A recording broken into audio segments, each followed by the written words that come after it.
नमस्कार, मैं ब्रह्म प्रकाश ओझा श्री अरविंदो सोसाइटी की ओर से आप सभी का हार्दिक स्वागत करता हूं। जेडआईआईईआई एक ऐसा मंच है जिसके अंतर्गत शिक्षकों के द्वारा शिक्षकों के लिए अनेक नवाचारों को एकत्रित किया जाता है, जिन्हें कुछ निश्चित केस स्टडी के अंतर्गत शामिल किया गया है। आज हम उनमें से एक केस स्टडी के विषय में कॉमिक के माध्यम से जानकारी प्राप्त करेंगे, जिसका नाम है कॉन्सेप्ट मैपिंग। इस केस स्टडी को शुरू करने से पहले हम जेडआईआईईआई के बारे में जान लेते हैं। जेडआईआईईआई का परिचय। जेडआईआईईआई शिक्षकों के द्वारा शिक्षकों के लिए एक ऐसा मंच है जिसमें उनके द्वारा शिक्षा में परिवर्तन हेतु दिए गए नवाचारों को शामिल किया गया है। इस कार्यक्रम की सबसे अधिक प्रभावित करने वाली विशेषता यह है कि इसमें दिए गए नवाचार शून्य निवेश पर आधारित हैं। ये नवाचार वे हैं जो किसी न किसी शिक्षक ने अपने कक्षा कक्ष में क्रियान्वित किए हैं और इसके द्वारा लाभ प्राप्त किया है। ये नवाचार सामान्य और विशेष आवश्यकता दोनों श्रेणियों के अंतर्गत आने वाले विद्यार्थियों के लिए लाभप्रद हैं। आइए अब हम इस केस स्टडी के संक्षिप्त परिचय को जान लेते हैं। पाठ्यक्रम के बहुत से ऐसे अध्याय होते हैं जो आसानी से याद नहीं किए जा सकते। विज्ञान जैसे विषयों में तो छात्र उसे कंठस्थ भी नहीं कर सकते। लंबे और नीरस पाठों को आप कॉन्सेप्ट मैपिंग के द्वारा अपने मन मस्तिष्क में आसानी से बिठा सकते हैं। कॉन्सेप्ट मैपिंग दरअसल विषय की रूपरेखा है, जिसमें मुख्य शब्द या सांकेतिक शब्दों के माध्यम से वैचारिक आरेख चित्रित किया जाता है। कॉन्सेप्ट मैपिंग न केवल सौदेश्यपूर्ण नवाचार है, बल्कि छात्रों के लिए पर्सनल लर्निंग डॉक्यूमेंट फ्रेमवर्क भी है, जो पुनः स्मरण अर्थात रिवीजन के लिए श्रेष्ठतम युक्ति है। तो चलिए अब हम इस केस स्टडी के क्रियान्वयन प्रक्रिया को भी समझ लेते हैं। शिक्षक श्यामलाल विद्यालय खत्म होने के बाद अपने घर की तरफ प्रस्थान करता है। चलो, विद्यालय की छुट्टी भी हो गई और मेरा कार्य भी संपन्न हो गया। बहुत दिनों से अपने मित्र सुधाकर जी से नहीं मिला। एक काम करता हूं, उनसे मिल लेता हूं।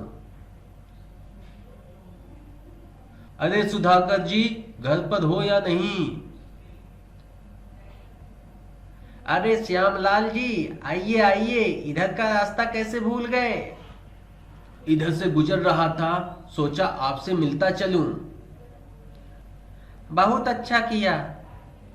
सुधाकर जी, ये आपने तोता कैसे पाल लिया? हाँ हाँ, अरे इसे मैंने मेले से खरीदा है। हम जो भी बोलते हैं यह उसे रट लेता है। आश्चर्य की बात है। इसमें आश्चर्य करने वाली कौन सी बात है? आप भी विद्यालय में बच्चों को पाठ रटवाते हैं, क्यों? सही कहा ना? हा हा हा। क्या मैं सही में बच्चों को सिर्फ रटने के लिए प्रेरित करता हूं? मैं सोचता हूं कि मैं कोई ऐसा नवाचार या विधि का आविष्कार करूं जिससे कि विद्यार्थी विषय के कॉन्सेप्ट को आसानी से समझ सकें। पर इसका नाम क्या होना चाहिए? हाँ, इसका नाम कॉन्सेप्ट मैप ठीक रहेगा। इसमें मैं पूरे विषय की सामग्री को एक छोटे कॉन्सेप्ट मैप में दर्शा सकता हूँ और विद्यार्थी इसमें रुचि लेकर पाठ को आसानी से समझ सकते हैं। बच्चों, यह बताओ कि तुम दिन के समय वस्तुओं को क्यों देख पाते हो? प्रकाश के कारण। तुमने सही कहा, प्रकाश के कारण। तुम प्रकाश किस चीज से प्राप्त करते हो? शायद सूर्य से।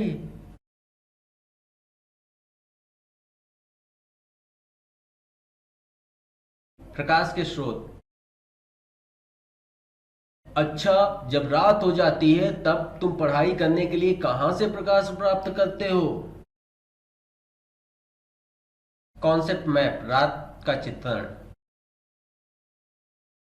हमारे यहाँ बिजली आती है, उससे हम पढ़ाई करते हैं। और अगर बिजली चली जाए तब क्या करते हो? तब हम मोमबत्ती या लालटेन जला लेते हैं। अच्छा, अब बताओ कि प्रकाश के स्रोत कितने प्रकार के होते हैं? सूर्य, चांद, तारे, लालटेन, बल्ब, बिजली, मोमबत्ती। Concept map. अच्छा, अब ये बताओ कि क्या सारे वस्तुओं के पास अपना प्रकाश होता है? सूर्य तो अपने आप चमकता है। तो अब बताओ कि कौन सी वस्तुएं अपने आप नहीं चमकती?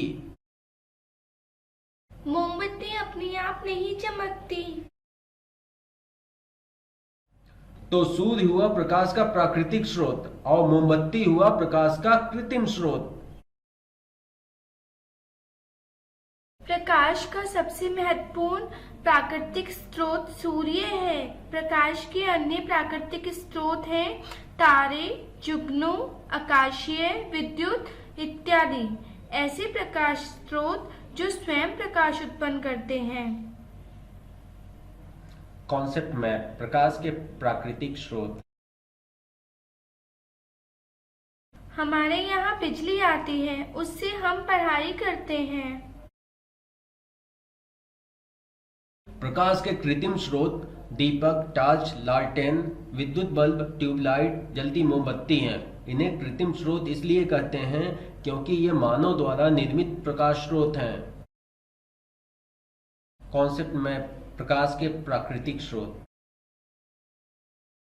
एकीकृत कॉन्सेप्ट मैप। प्रकाश के प्राकृतिक व कृत्रिम स्रोत।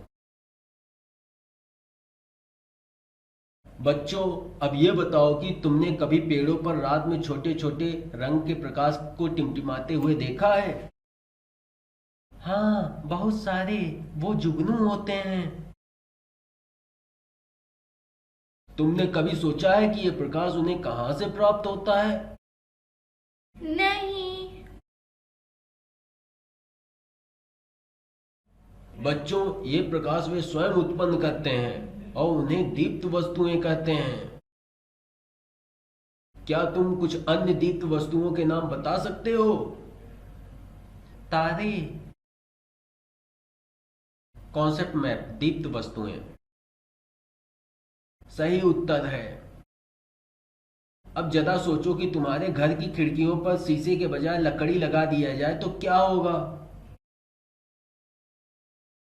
तब अंधेरा हो जाएगा।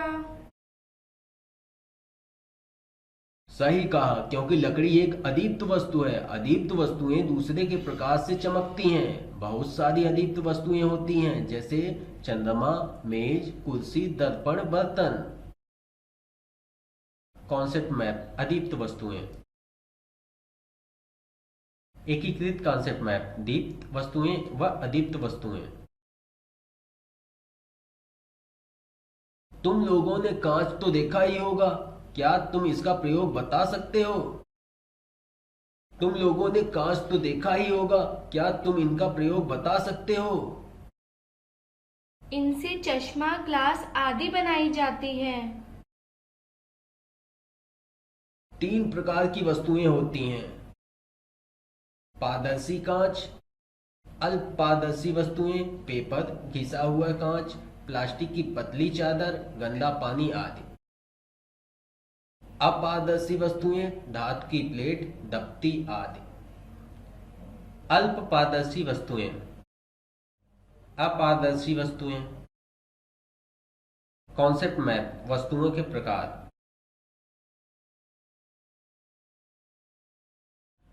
बच्चों, तुम्हें जब रात में दूर की कोई वस्तु ढूंढनी होती है तब तुम किस चीज का प्रयोग करते हो? टॉर्च का। क्यों? दिए या लालटेन का क्यों नहीं? क्योंकि उसकी रोशनी बहुत दूर तक जाती है। प्रकाश 3 तरह से संचरण करता है। Concept map. दिए समांतर किरण पुंज सीधी या समांतर रूप में, जैसे लेजर बीम। अपसारी किरण पुंज प्रकाश किरण का फैलाव, जैसे टॉर्च या प्रकाश में। अभिसारी किरण पुंज प्रकाश किरणें एक बिंदु पर, जैसे मैग्नीफाइंग ग्लास से सूर्य के प्रकाश को केंद्रित कर जलता कागज। बच्चों, जब तुम गेंद को किसी दीवार पर फेंकते हो तो क्या होता है?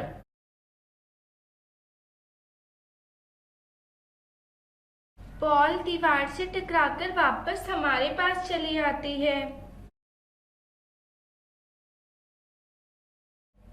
ठीक उसी प्रकार प्रकाश भी अपारदर्शी पदार्थ से टकराकर वापस लौट जाता है, जिसे प्रकाश का परावर्तन कहते हैं, जिसे हमारी आंखें ग्रहण कर लेती हैं और हमें वो वस्तु दिखाई देती है। कॉन्सेप्ट मैप: प्रकाश का परावर्तन।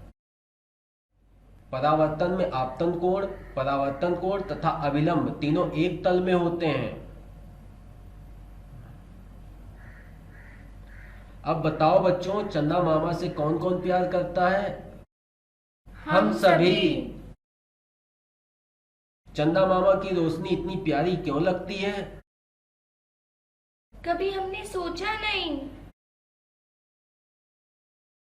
इसलिए बच्चों, क्योंकि चंद्रमा सूर्य से परावर्तित किरणों द्वारा चमकता है।